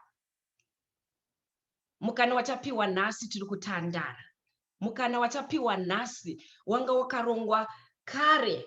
Taisiimba tichitaura kuti pasi indandaro, tichibva tachema avo vanenge vatisiya, asi kuchema kwegore rino kwanga kwakasiyana, kwanga kwakadzamisisa, nekuti kwakatora vakawandisisa uye kwakatinyangira veruzhinji tisina kufungira kuti tingange tichichema vakawanda kudaro panguva imwe chete. Asi ndo marongero aMwari, ndo reminder yatiri kupiwa kuti pasi pano idandaro. Pamave kuenda kunzimba dzenyu muchigara kwamuri ikoko kumativi mana enyika, tichitarisirana neChristmas neNew Year, zviyeuchidzei kuti mufaro unofanirwa kuti munge muchifara nekutenda. Free gift yarehwa nemuparidzi kuti tenge tichitenda, the free gift life.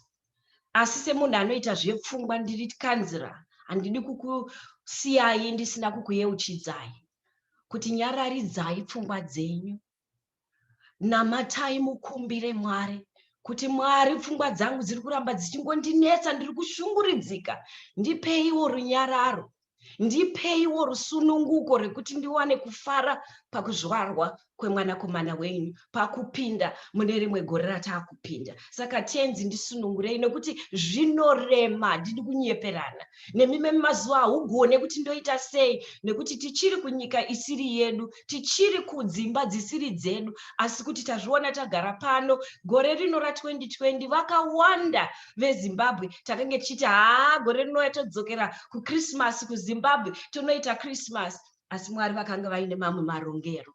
Takanga tichiti tichazosangana nambuya nasekuru namai nhengi, asi Mwari vakanga vaine marongero avo. Saka nyararidzai pfungwa dzenyu, kumbirai iye musiki watataurirwa, ndiye anotipa runyararo, ndiye achakunyararidzai. Mwari akuitirei nyasha apo muchange muchienda kumativi mana enyika. Ndo panoperera yandinoti inini rukurudziro, word of encouragement. Panguva ino ndiri kuona regai titi ndiri kuona Mwari kudaiotso mazvita. Panguva ino ndakukumbira kuti titangirwe naGogo Zulu, vari kuda kutipawo 2020 testimony yavo. Mazvita.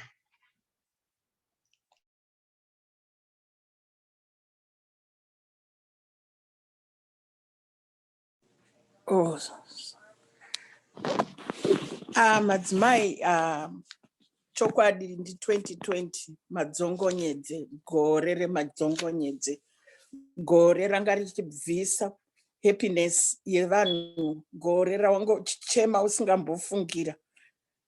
Inini ndichakupai zvangu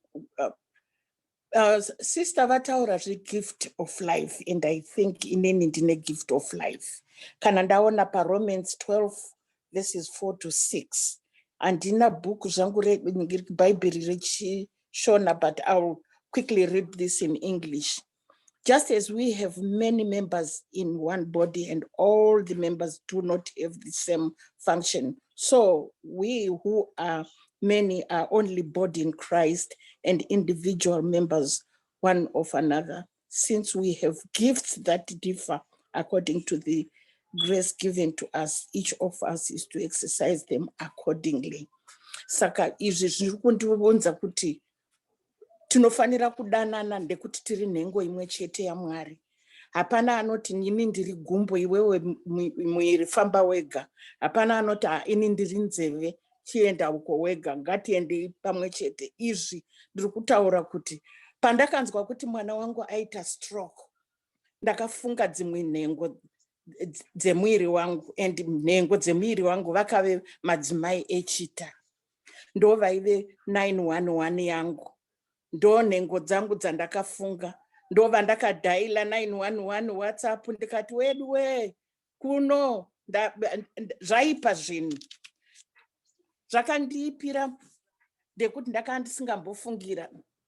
Sanezuro ndaitaura nemwana wangu tichiseka, nhasi wanzwa kuti ari muchipatara aita stroke.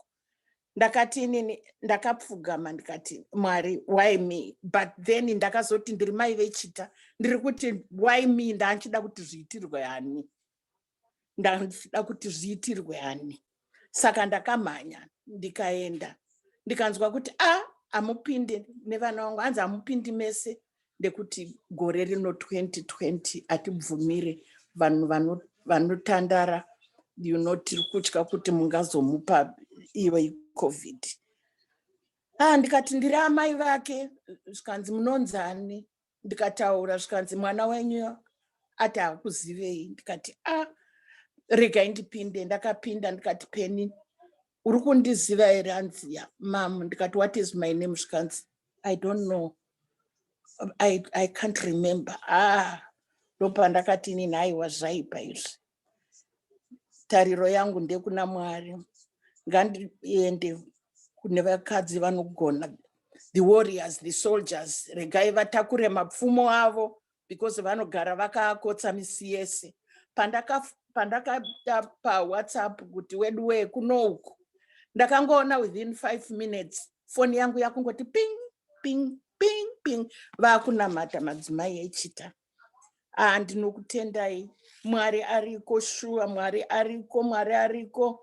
Faith ngaiveko. Uyu Mwari uyu akatisika, sister vataura kuti akatisika munhengo yake, in his own image, and ndizvozvo chaizvo. Madzimai, rambai makadaro, rambai muchinamatira avo vari kuuya kwamuri. Ndimi masoja iwanted, the prayer warriors, and kana vachiti prayer warriors vanenge vasingatambi. Ndakaona 2 days later mwana wangu akutotaura, akuona. Ndikati uyu, that cannot be anybody else but God and the prayer warriors vari kunamata. And madzimai echita havana kungonyarara, vaibvunza kuti mwana aita sei, kuti vazive kuti zvavari kuita ndiMwari wedu chaiye here. And vakandiudza kuti hongu, tiri kunamata Mwari wedu chaiye. Madzimai, ndiri kukutendai. Mwana wangu iye zvino akugonawo kuzvibikira, chasara kufunga mawords, but ukamupa 2-3 minutes anoriziva word iroro. Ndingataure the whole day ndekuti ndine mufaro, ndine chipo chakakomba chandakapuwa naJesu, asi zvisiri zvangu, inhengo dzemuviri, all those bodies in Christ, nzeve, ziso, ruoko, gumbo, bvudzi, zvese zvakauya pamwe chete zvikaita one body. Ndinotenda. Thank you. Amen. Thank you. Tinotenda nekupupura kwakanaka. Vadikani, handina kuisa munhu next person. Ndandichikumbirawo mumwe wenyu ari kuda kutitenderawo kutitsigirira sermon yedu yaitwa muparidzi wedu wanhasi. Pane ari kunzwawo here manyukunyuku ekuti ini ndoda kuti nditaurewo zvandanzwa nhasi izvi zvandikomborera. Ndandichingooda kuti ndiwanewo wani wenyu anotaura panguva inoi kana hapana aripo.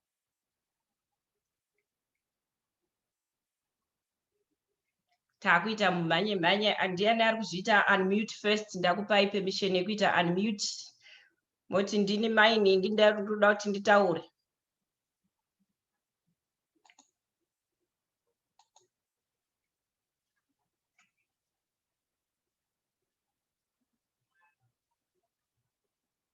Hapana mumwe wenyu kana kuti vanhu vari kutadza kuita unmute. Pane mumwe wenyu here? Saka ndine screen yese yakadai, ndine vanhu 130 right there vandiri kuona. Saka ndachingokumbirawo mumwe wenyu anongotiwo ndanzwa izwi shoko ndiri kuda kuti ndipupure. Kana pasina ndanchikumbirawo maizi chawo kuti mungotiitiriwo gaga. He, mamufunga kuti handisi kukuona ndiri kukuona. Ndiitirewo unmute mutikomborerewo neshoko. Hanzi garai makagadzirira, hamuzive musine nguva, apo murumbwana wemunhu anouya, mazvita mama. Amen, amen. Amen. Aiwa, regai nditende Mwari neshoko ratapiwa masikati ano, manheru ano, shoko rakasimba, shoko rinotichallenge mukati meupenyu. Kana wanga usiri kuzvifunga, nhasi Sister Patricia maita zvenyu. Hanzi even though zvakaoma, even though zviri kutambudza, even though zviri kurwadza, asi hanzi muna tenzi ndichafara. Ndichafara muna tenzi nguva dzose. Tikuda kutenda Mwari. Shuwa 2020 anga katiomera, misodzi iri kugara yakazara pamatama nazvino tichiri kungochema, asi shoko ratapiwa masikati ano hanzi ngatitende Mwari, nekuti isu takafemerwa kuti tive vapenyu zuva ranhasi. Saka regai ndimbotenda Patricia neshoko ravatipa masikati ano, manheru ano, kuti nyangwe zvakaoma, nyangwe zvichichemedza, nyangwe zvichirwadza, ngatifare muna tenzi. Ndinotenda mazvita. Amen. Amen, amen. Tinotenda Amen. panguva ino ndaakukumbira gogo Nyatsambo kuti vatiitirewo vote of thanks.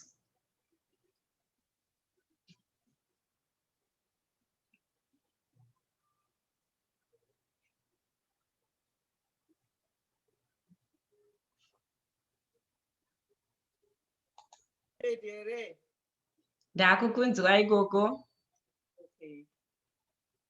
Pachipamwe. Amen. Dai tingamborove maoko titende Sister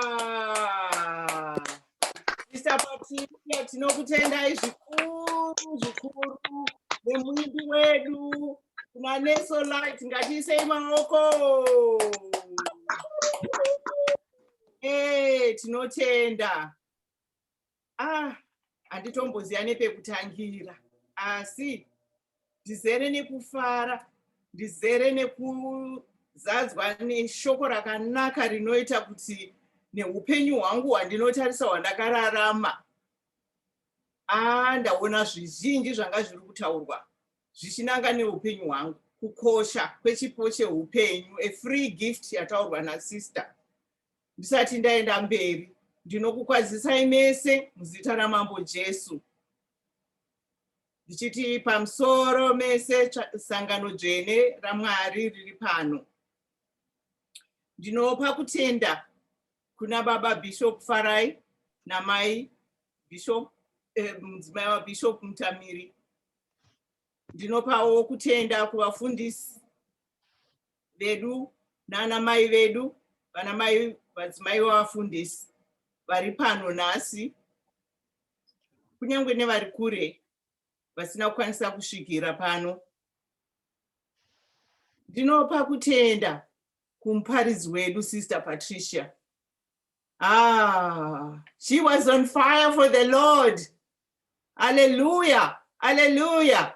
Tinotenda Mwari, tinotenda Mwari nekuti Mwari vakapa Sister Patricia kuti vatipe shoko rakanaka kudai. Munhu akasarudzwa naMwari kubvira kare. Kuzvipira kwavakaita kuti vaite basa rousista harisi basa riri nyore. Ndinopa kuvatenda nekuti vakapiwa zvipo zvakanaka, zvipo zvavari kugoverana nesu. Vane chipo chekudzidzisa, vane chipo chekuimba, zvinongotipa kukomborerwa. What a testimony yeupenyu hwavo. Tinotenda zvikuru Sister Patricia nekuti muri kushandisa izvo Mwari vakakupai kuti isusu vana vavo tirambe tichiswededzwa pedyo naMwari. Sister Patricia, tinoti dai Mwari varambe vachikushandisai. Imi makaropofadzwa nezvipo zvakawanda zvinoita kuti isusu mutiropofadzewo. What a nice chain. Kana isu taropofadzwa nemi, nesuwo tigogona kuzoropofadza vamwe. Tinokutendai nekuimba kwakanaka. Tinokutendai nekuti matibvisa kwese kwatakatangira kuti tizive kuti takafemerwa naMwari. Iko kufemera ikoku vakakuita kuti kutipe upenyu. Upenyu mukati mezvakaoma, upenyu mukati mezvakanaka. Handingaparidzi nokuti vakuru vanoti chiri musakasaka chinozvinzwira. Tazvinzwira tese. Tinopa kutenda zvakare kune muimbi wedu Nursel. Oh, what a beautiful voice. Takomborerwa nekuimba kwavo kwakakwenenzverwa kunoita kuti tiswededzwe zvakare pedyo naMwari. Kana nemazwi avanga vari kuimba, tinoziva kuti vanokwanisa kuimba zvimwe zvinopfuura izvozvo kana vakakwanisa kumboteerera patakambopiwa paya kuti tingonzwa kuti vanoimba zvakadini. Mudziyo waMwari uri kushandiswawo kuti ukurudzire kukura kwaMwari. Tinokutendai nekuti mwana mudiki asi vakwanisa kugoverana nesu nguva yavo nekuimba kwavo kwakanaka kudaro. Toda kutenda Mwari nechipo chavakakupai Nursel.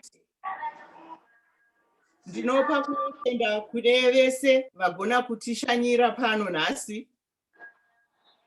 Tinoti vari kuZimbabwe, South Africa, kuUK, kuCanada uko, nevari muno muUSA, uye vari kwese kwese kumwe kwandatadza kutaura pandisina kunyora hangu. Mazvita nekuti hataigona kunakirwa dai tatingori tega, asi tinonakirwa nekuti takaungana tiri tese.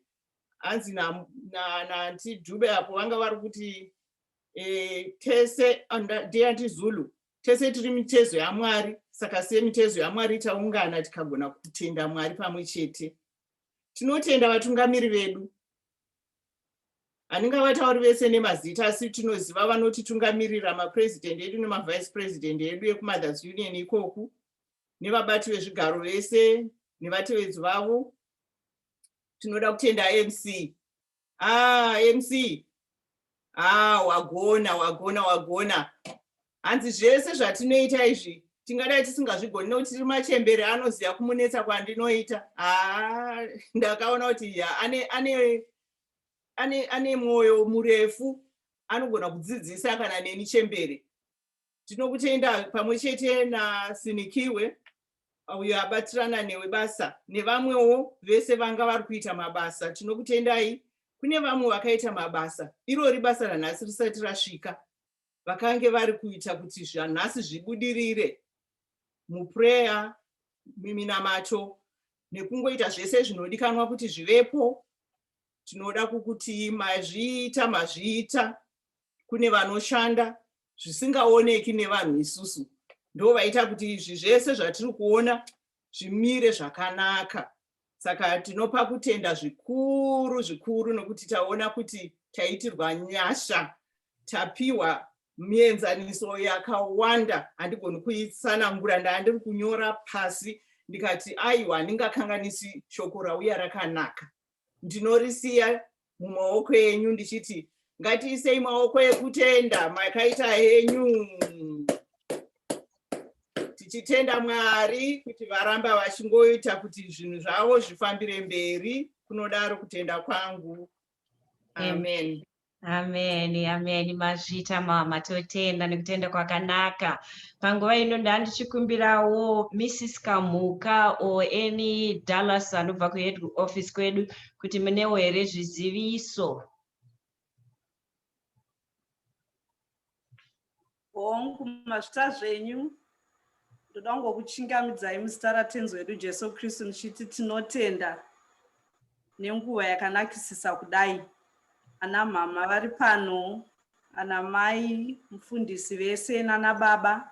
Toda kungoti pamusoroi ma-announcements edu atinawo mongobatisa madhetsi acho aripo nokuti vafundisi vedu clergy vanove ku-USA and Canada vakabvuma kuti vanenge vachitiitira muombero kubvira musi wa2 January 2 January and 3 January pachange pane service inoitwa na4 p.m. yema 10 days into the year nekungotenda kuyambutswa kwatinenge taitwa into the year.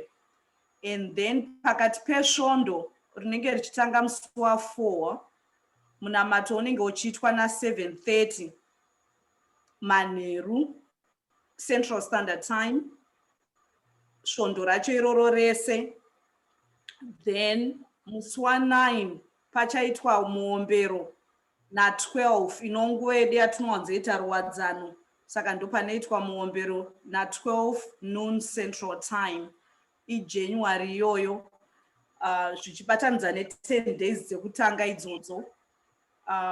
Saka January hatina mubatanidzwa nokuti tinenge tine back to back kusangana kwedu kwatinenge tichiita. Toda kuti tiedze kunge tichibata nguva, tiedze kukoshesa kweuniform, tiedze kunge tiri madzimai vese vakagadzwa, tinge tiri paZoom, not this is the whole purpose yekuti tionane and then we sparkle in our blue. Nokuti mukange muri kuseruko hatisi kuonana, saka tiri kukumbiriswa kuti hationanei sezvo tine mukana wacho to meet paZoom platform. Saka pari zvino ndinongoti ndo zviziviso zvatinazvo kungobatanidza madhetsi iwayo the first 10 days in January. Tinezenge tichingopa information yacho the same way we do on announcements pama platforms edu, and then ndo zvandinazvo pari zvino. Ndisingazive maisi chawo kana kuti any other branch kuti vane any other chiziviso here chavanga vasati vandipa before Zoom started. Kungorimainda maika mukanyanya yeMaria Day, madhetsi eMaria Day. Mazenge babatisisa paipaita mbotaura mamusina kunge mandipa. I think it's the 21st, from the 21st. Okay. Saka 21st of March. Yes. 3 days into that weekend. Patinoita Lady Day redu. Kazhinji kacho ndo patinosangana panopfekedzwa madzimai avo vari kushingirira kuti vaite madzimai eruwadzano. Tichingotiwo Mwari vakatikundisira kukange kwanzi COVID yazoclear. Venue yedu tinayo nakudhara inotongori ready for us iri kuno kuDallas. And then if not, we still continue kungoita pa platform yedu yeZoom. But zvakadaro futi tinenge tichingozivisana as time goes on.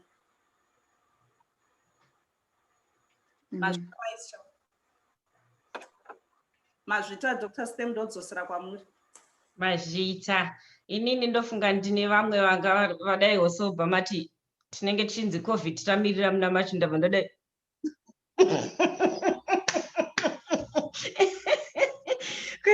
Kuti hey macho yonizirei mazvita nezviziviso zvakanaka. Sister Patricia vari kutikombora ndovanga vari muparidzi wedu vachatiimbirazve vadikani. Sister Patricia, over to you.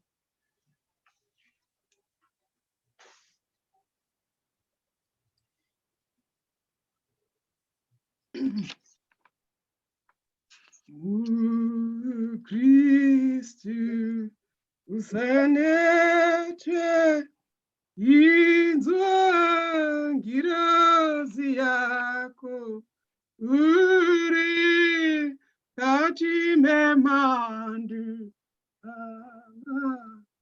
taurinde ondo dzese Disi Gambonekwi Dina Takukuba Ama Taurinde Ama Taurinde Ama Taurinde Nama Taurinde Nama Taurinde Tora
Taurinde rinda panguva dita tirati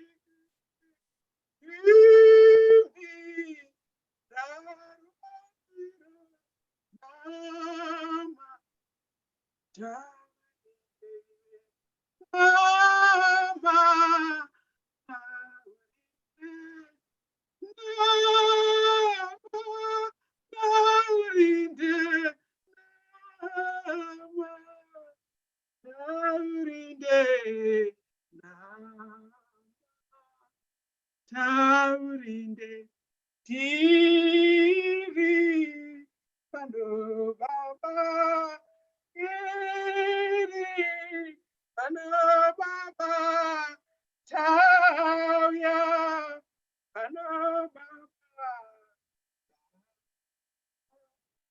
pano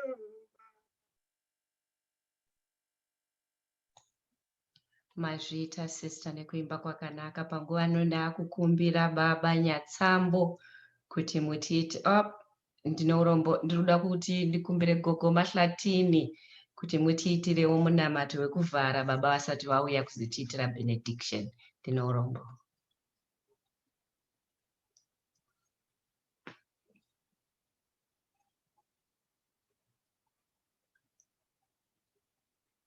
Ngatinamate hedu, sorry ndandiri pambiti. Muzita renyu baba, neremwanakomana, neremweya mutsvene. Amen. Kunemi baba wenyasha. Tauya pasi pechigaro chenyu chitsvene chenyasha, Ishe wekururama. Masikati matsva muupenyu hwedu, manheru matsva muupenyu hwedu, mangwanani matsva kune dzimwe nyika dzese. Tichikutendai nechipo cheupenyu chatanzwi. Makatipa chipo cheupenyu mahara. Free life.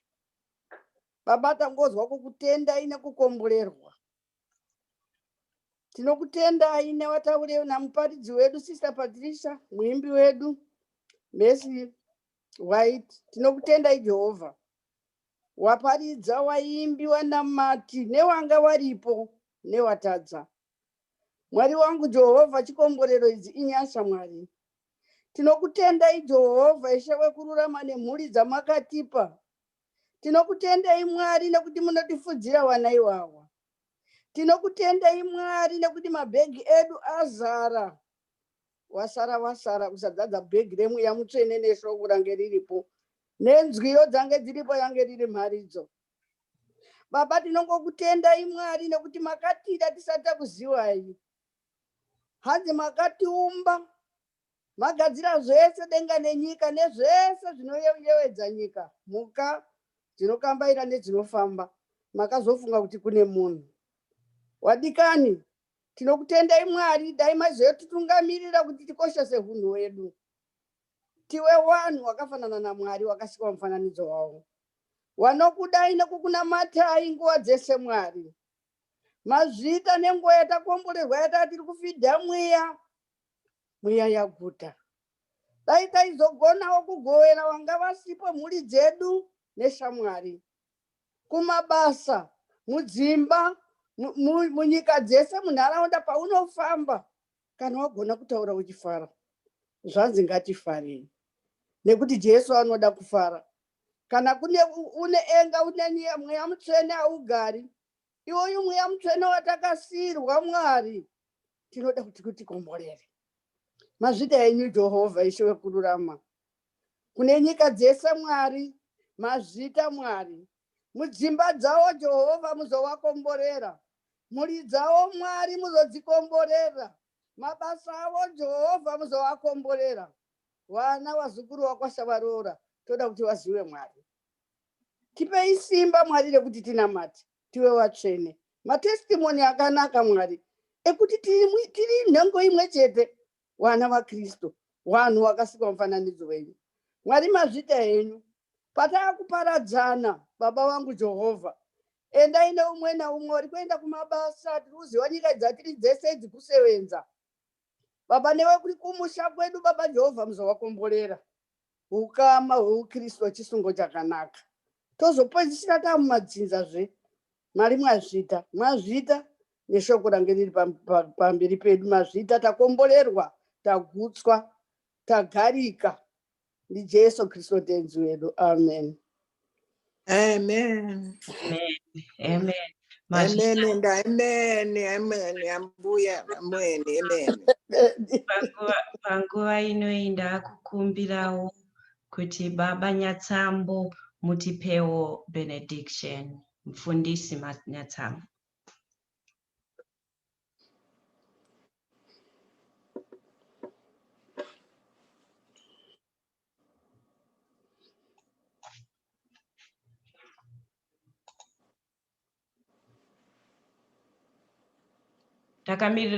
Ndakamirira Baba Nyatsambo kuti wauye. Gogo Mahlatini ndiisirewo mute pane yenyu. Mazvita. Yabva yaita. Maita yenyu. Tatenda. Advent inotiyeuchidza zvibereko zvemweya unoera munguva yakaoma segore ra2020 kuti tive netariro, rugare, rufaro nerudo muna Mwari vakatendeka, tisingatyi kana kuora mwoyo. Chikomborero chaBaba, Mwanakomana nomweya unoera ngachive nemi nhasi uno nekusingaperi. Amen. Amen. Amen.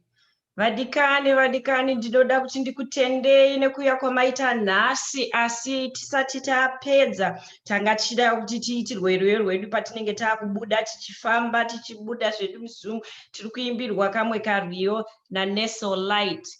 Vanga vasiri pamavhidhiyo amenoti ndini ndega here ndanzwa, because pamamessages pamaannouncement vanenge vangoita sleeping kuti tikuoneiwo zveuso hwenyu asina kuisa uso tionane. Saka next time tinenge tiine manext time timanzwa madate nezvakawanda zvatichaitirwa izvo. Saka tine madate akawandisisa emanext time kuti wanenge waripo tizoonanazve, tionane uso pameeting ipapa, nekuti tine capability yekuti tingoonana mafesi ese. Saka indafara hangu nekuuya kwamaita nhasi uno. Saka patinenge taakuparadzana apa ndaakukumbira Nursel Light kuti vatiimbirewo. Ndini wenyu Dr. Stembile Mahlatini, ndakamirira bato rese reBoston. Tinokutendai zvikuru nekuuya kwamaita nhasi.